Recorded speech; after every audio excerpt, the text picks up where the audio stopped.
¿Cómo están, amigos? Bienvenidos. Esto es Las Cosas Como Son. Soy Jorge Rodríguez. Los voy a acompañar en esta edición del programa. Hace algunos instantes se ha confirmado que el Ejecutivo está planteando cuestión de confianza tras sesión de Consejo de Ministros. Vamos a conocer los fundamentos de esta iniciativa del gobierno de Pedro Castillo. Lo tenemos allí en pantalla.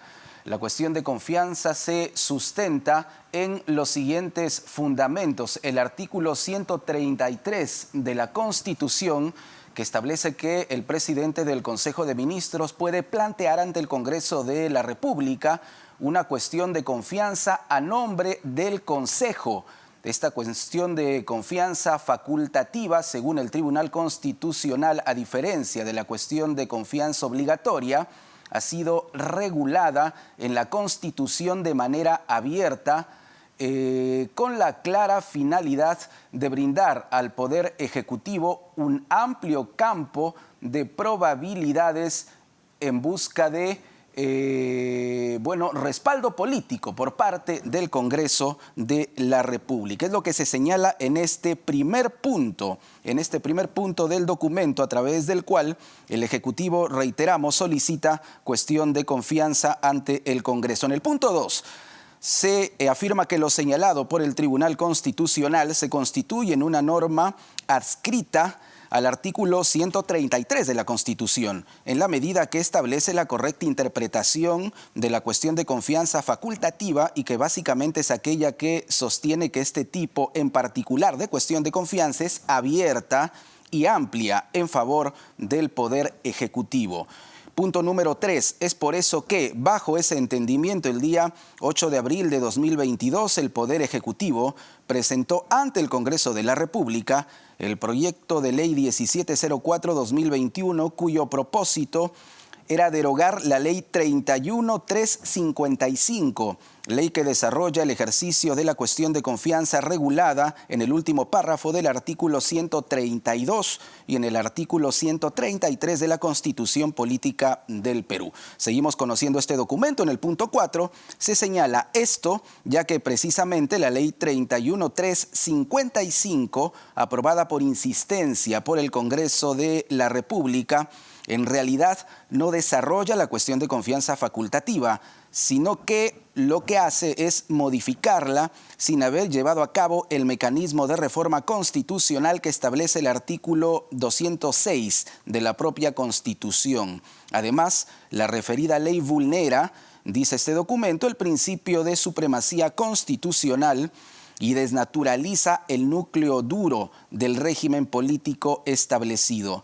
En el siguiente punto, en el punto 5, se señala lo siguiente: sin embargo, a la fecha han transcurrido más de 6 meses sin que el Congreso de la República haya dado trámite al referido proyecto de ley.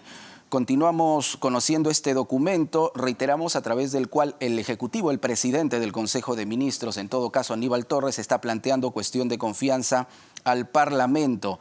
En el punto 6 se señala: sobre el desarrollo constitucional respecto a la cuestión de confianza, se debe recordar que el Tribunal Constitucional ha indicado lo siguiente: si la cuestión de confianza es entendida como una facultad del Poder Ejecutivo, cuya finalidad esencial es servir de contrapeso a la potestad del Congreso de hacer políticamente responsable a los ministros, es lo que señala este documento, mediante, atención, la moción de censura, las restricciones a dicha facultad introducidas por la norma impugnada vulnerarían el principio de balance entre poderes, que es un rasgo de identidad de nuestra forma de gobierno, el cual no puede ser alterado ni aún vía reforma constitucional sin quebrantar la separación de poderes. Artículo 43 de la Constitución. El Tribunal Constitucional encuentra que la cuestión de confianza que pueden plantear los ministros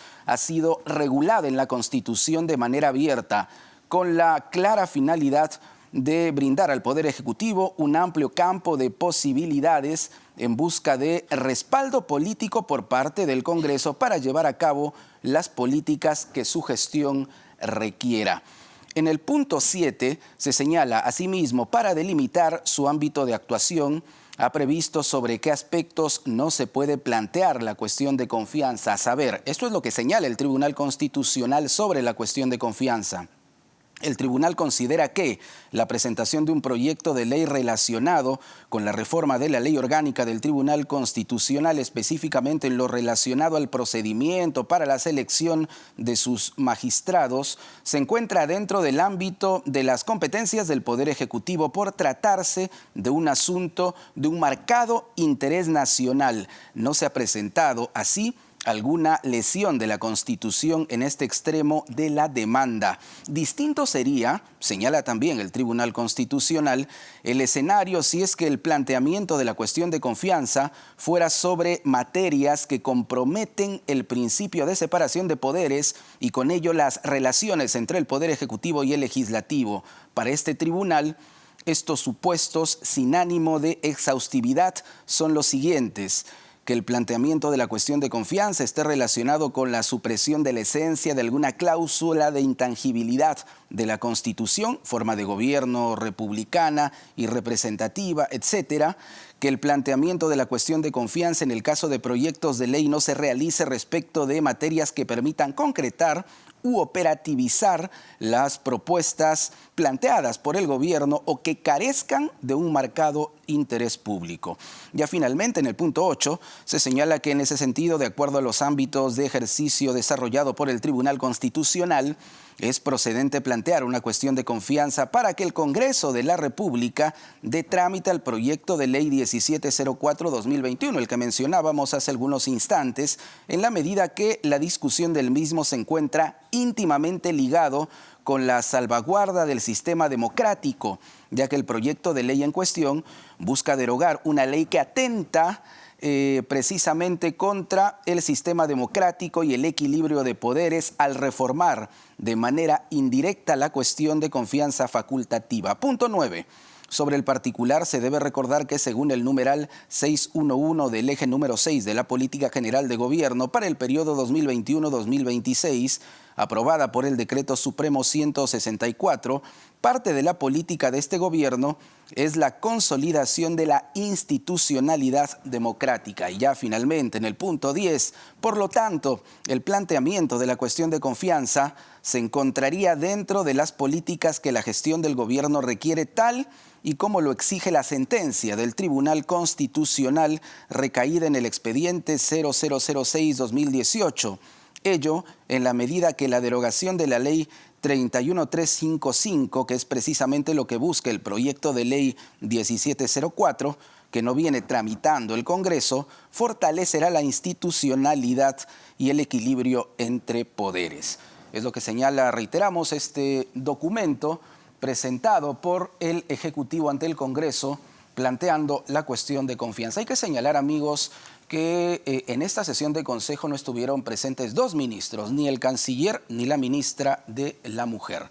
Vamos a analizar lo que significa este planteamiento del Ejecutivo con la doctora Marisol Perestello, ex titular del sector justicia. Bienvenida a RPP, doctora. ¿Cómo está, Jorge? Muy buenas tardes. ¿Fue una sorpresa? ¿Se esperaba esta iniciativa del Ejecutivo, aunque en este país todo puede suceder?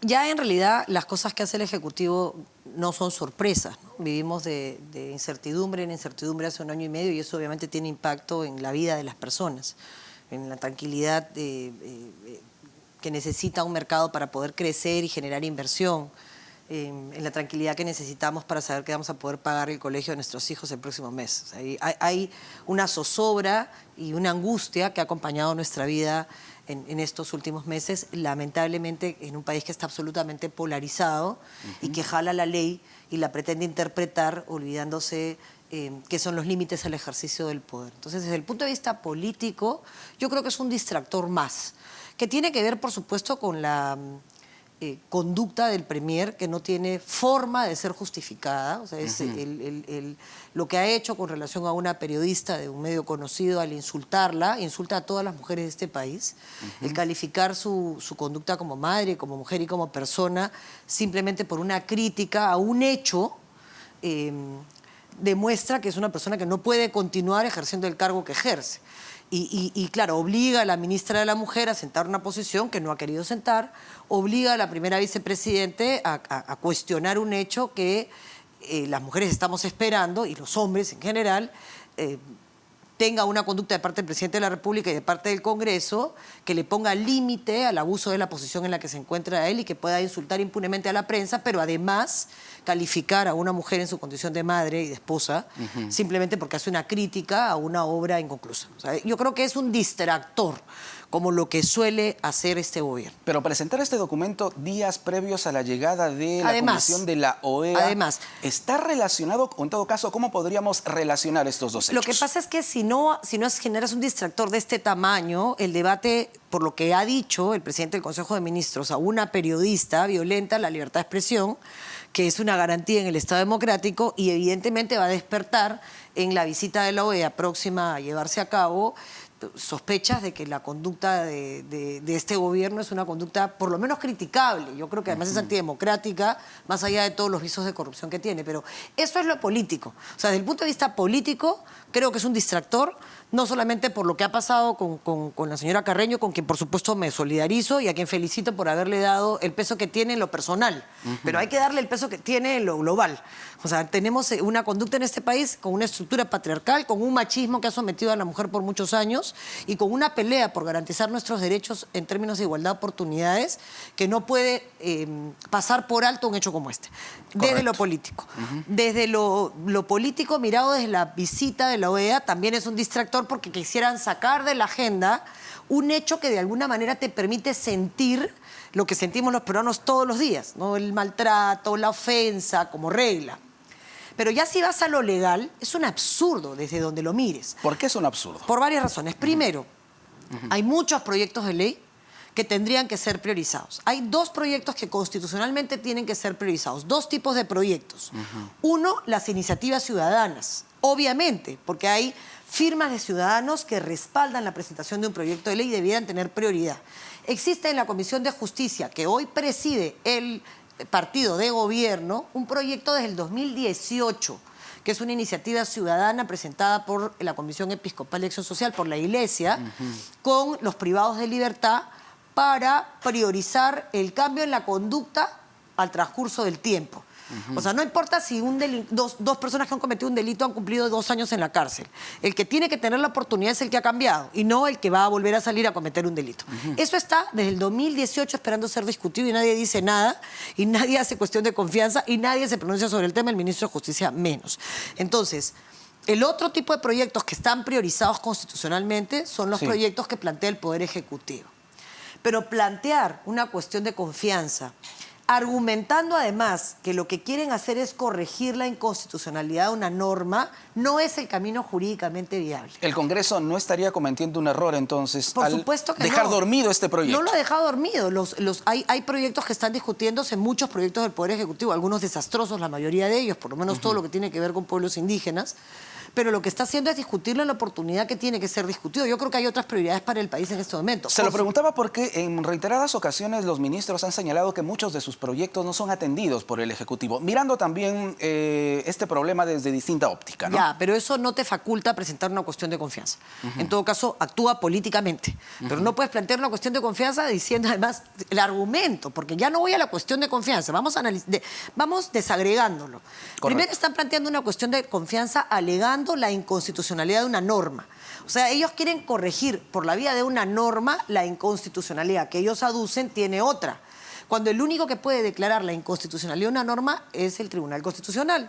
¿Por qué no plantean una acción de inconstitucionalidad por la norma? Eso hubiese sido el camino, Por supuesto, de inmediato, en abril. No un proyecto de ley. En abril debieron presentar una acción de inconstitucionalidad señalando que la ley que desarrolla el artículo 133 es equivocada según ellos.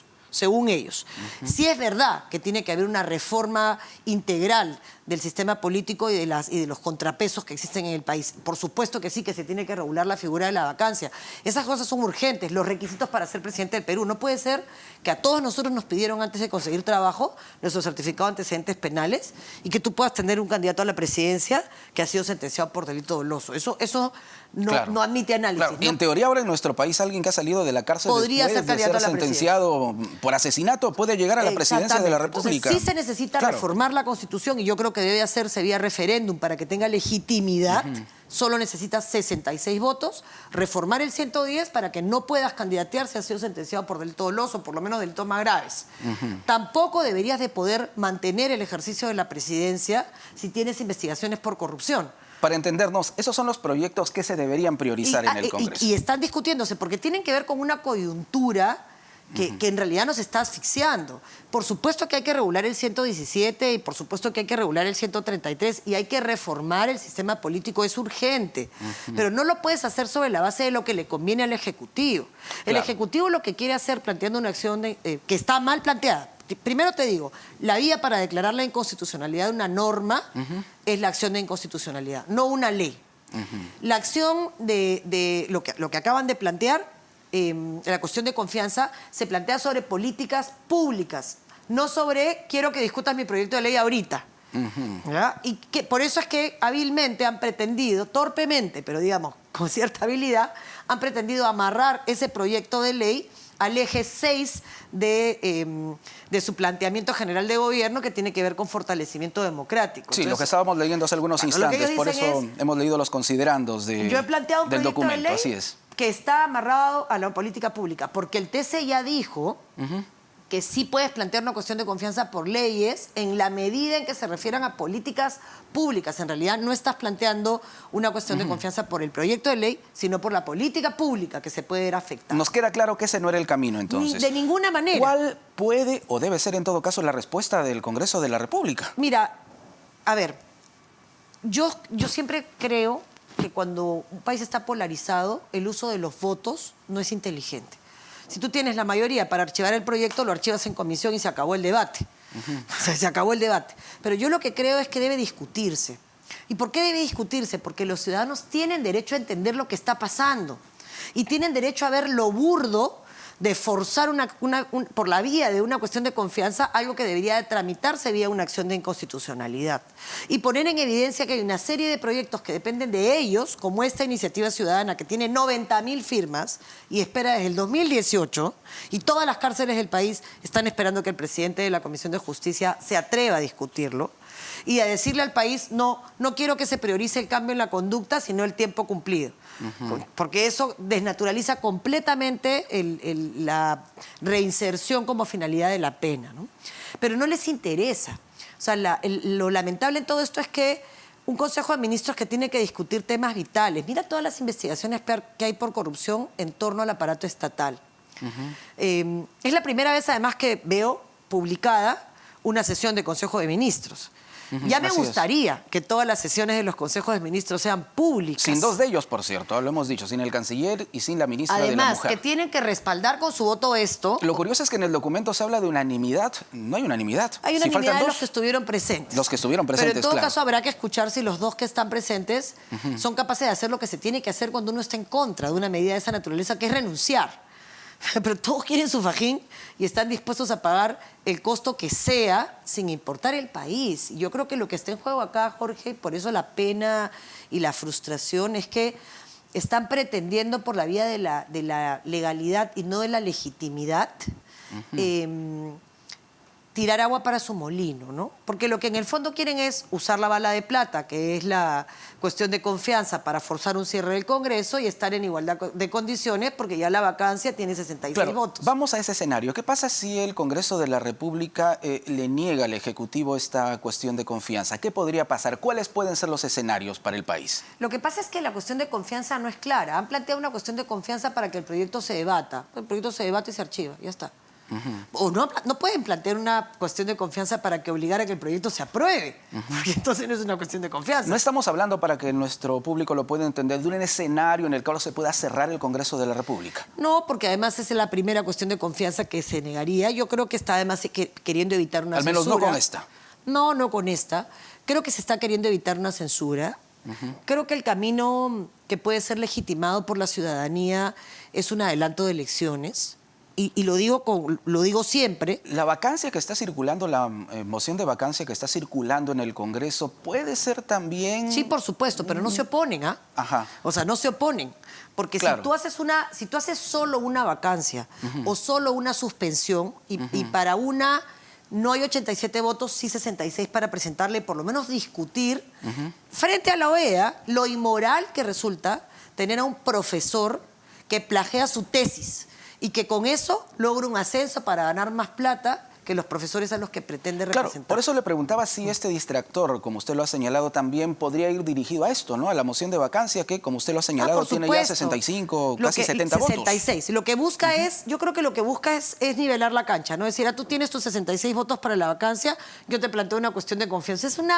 El país, por eso te digo que estamos viviendo constantemente en este juego de a ver hacia dónde va, y a nadie le importan las personas que se estaban muriendo porque no hay medicinas, porque no saben comprar, lo que va a significar en términos de satisfacer la demanda de la canasta básica, porque no hay urea, porque no han sido capaces de sacar adelante una licitación para compra de urea. Hemos visto la protesta de pacientes y familiares en un hospital de salud ante el presidente, pero porque no hay medicinas. Pedro Castillo, claro. O sea, no hay retrovirales, no hay medicinas para la UTA. La capacidad de administrar el gobierno es pésima. Y si bien es cierto, al comienzo se ha notado la torpeza en las declaraciones, el uso político de los consejos de ministros descentralizados, la cantidad de promesas que no se han cumplido, de la manipulación de los ronderos para ponerlos en contra de los pueblos indígenas. O sea, si bien es cierto, todo eso se ha notado, uno solamente tiene que ir a hacer el mercado para darse cuenta que la plata no alcanza y que eso va generando una sensación de frustración que lleva a la desesperación. A eso súmale mensajes políticos polarizados que solamente tienen en común agendas en contra de los derechos de la mujer, que me parece un despropósito. Súmale un violador que anda legislando como si no pasara nada, confiado en... O sea, yo la verdad es que me habría parado en la puerta de su oficina y le habría dicho, te vas porque te vas, ¿no? Porque ese tipo de cosas, como país, o sea, dañan la moral del país, ¿no? Y a pesar de todo eso, tienes que ser capaz de defender la democracia, de defender la libertad de expresión y de pararte frente a ese señor y decirle, plantea una acción de inconstitucionalidad si de verdad crees que la ley que quieres derogar con tu proyecto de ley es inconstitucional. Muy bien. Ojalá. Doctora Perestello, gracias por estar con nosotros a usted, Jorge. aquí en Las Cosas Como Son. Muchísimas Marisol gracias. Perestello, ex titular del sector justicia. Vamos hasta Paracas, se está realizando el CADE, nos enlazamos con la mesa en la que participa precisamente Fernando Carballo. Adelante. Las revistas más importantes de Estados Unidos sobre relaciones internacionales, Foreign Policy. Actualmente es conocido por un programa de televisión en los Estados Unidos que se llama Efecto Naim y por una columna cuyo título dice mucho de lo que aspira a hacer el observador global. Esta columna aparece en el diario español El País, en otros diarios europeos y en diarios de América Latina. Es impresionante el reconocimiento de que ha sido objeto en varias instituciones y países y es por eso importante escucharlo. Entre sus columnas recientes, cito dos, hay una que consagra una reflexión al país que se prevé que tenga el crecimiento económico más importante del año 22. Y ustedes saben cuántos pueden dar, con cuál es este país. Más del 50% de crecimiento de PBI, país sudamericano, Guyana. Prestar atención a un país como eso, en efecto, me parece que hay que estar en Washington quizá para hacerlo. Pero lo importante no es el dato y no es sorprendernos, sino es la reflexión que hace sobre las razones por las que este crecimiento económico puede no traducirse en desarrollo y beneficio a la población. ¿Cuáles son esas razones? Dos, dice Moisés Naim. Una, la polarización étnica en este país. Y dos, la corrupción. Seguramente ambos problemas tienen connotaciones fuertes en nuestro país. Y luego un artículo reciente con un título típico de Moisés Naim, provocador, casi diría juguetón, en qué se parecen Vladimir Putin y Elon Musk. Quizás nos lo conteste ahora, pero se le ha invitado para comprender lo que está pasando en el Perú en vista de su visión global. Y sin embargo, el libro del cual vamos a hablar, que es el último que ha publicado este año, cuya versión española lleva como título La revancha de los poderosos, está precedido e inspirado por un epígrafe escrito hace casi 100 años y que, sin embargo, tiene una actualidad notoria. Lo que nos pasa es que no sabemos lo que nos pasa. Lo dijo Ortega y Gasset, el filósofo español. El tema parece... Muy bien, escuchábamos a Fernando Carballo participando en la mesa respectiva durante la sesión del CADE 2022, que después de 2 años se realiza de manera presencial, esta vez en Paracas, en la región Ica. Vamos a retornar para conocer la situación de Roberto Sánchez, el actual titular del MINCETUR, el Ministerio de Comercio Exterior y Turismo, cuestionado y denunciado por presuntamente haber sobornado nada más ni nada menos que a funcionarios del Jurado Nacional de Elecciones para obtener una curul en el Congreso de la República. Está con nosotros Rodolfo Pérez, exsecretario general del Partido Morado. Bienvenido a RPP, señor Pérez. Y quien, al menos, según lo que se sabe, era la persona indicada para ocupar esa curul. Vamos a retornar con él y con más aquí en Las Cosas Como Son.